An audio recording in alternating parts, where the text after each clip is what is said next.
Hello guys, today we have a project, the smart home alarms. We name it.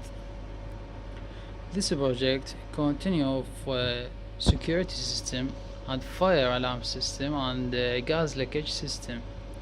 So let's see the sensors. We use MQ for gas leakage. We use also dht11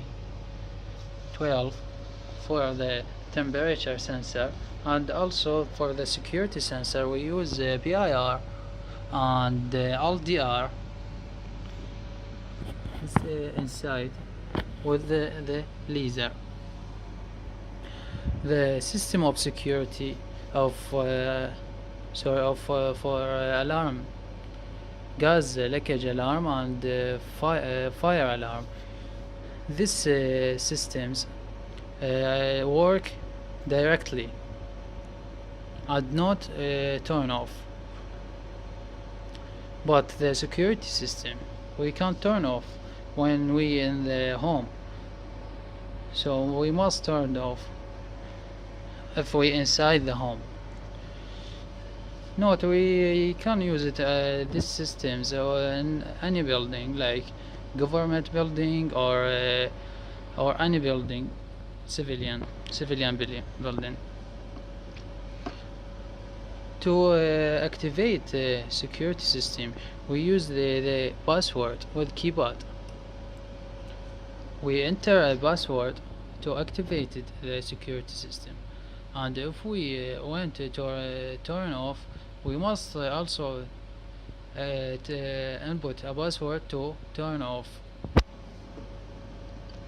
This lids, the yellow lid is for gas leakage system and temperature sensors, I mean fire system, when they turn off on.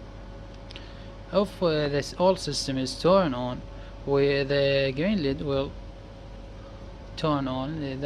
That he sure for the all system is turned on.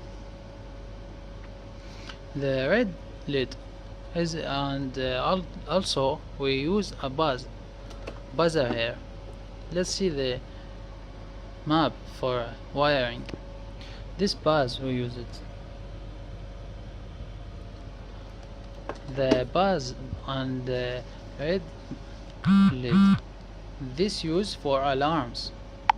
Also the system, if any alarms is happen, if it was fire or gas leakage or security breach, he will send a message for the owner. The owner receive a message for gas leakage and receive different message for fire sensor, fire system, or and receive a different message for the security system. So I hope you enjoy the idea. Make sure you subscribe and like and subscribe. Wait us for a new project.